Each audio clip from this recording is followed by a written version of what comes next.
ابو هريره د حضور پاک نږدې صحابیو او ورته څه فرمایي تنكح المرأة لأربع لمالها ولجمالها ولحسبها ولدينها فاظفر بذات الدين تربت يداك. ابو هريره خلق چې ښځه کوي نو یا مال پسې ګرځي مالدار ګوري یا حسب نسب پسې ګرځي یا ډول پسې ګرځي یا دین پسې ګرځي.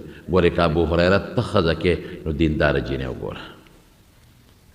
خپل مبارک پیغمبر چې خپل نږدې صحابي ته د واده او د جینۍ کم اصول خولی دي هغې نه بهتر اصول بل نشته. پیغمبر د امت خیر خوا دی. پیغمبر امت ته غلط نصیحت نشي کولی او نه کړی دی. دیندار وګوره بس.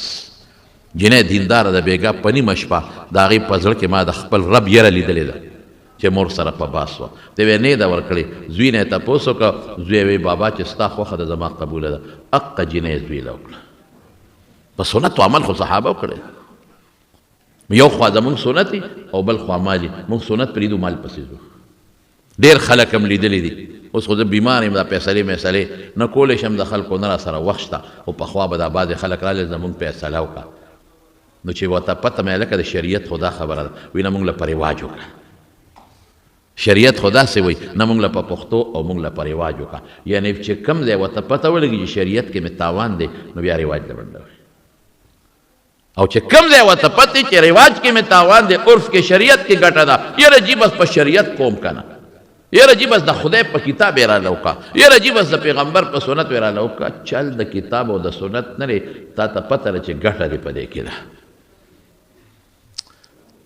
پیسه څومره خوږه شوې ده هر چا ته خوږه ده موږ ته هم پیسه خوږه ده چې په دې دنیا کې اوسېږې نو کور سره به دې تعلقي ښځې سره به دې تعلقي یارانو دوستانو سره به دې تعلقي او دې له پیسه پکار ده. د هر چا ښکلی کور پکار دی. بنګله د هر چا خوښوي چې زمام خوښوي د هر چا خوښوي. موټر د هر چا خوښوي چې د یو نه په مې دوه شي. او مال د هر چا خوښي دا نه چې دا یوازې د پلانکي خوښ او د پلانکي نه دی خوښ دا د هر چا خوښي. خو د دین په مقابله کې مال اخیستل الله او رسول پرېښودل او مال پسې منډول دا ډېر خطرناک جرم دی.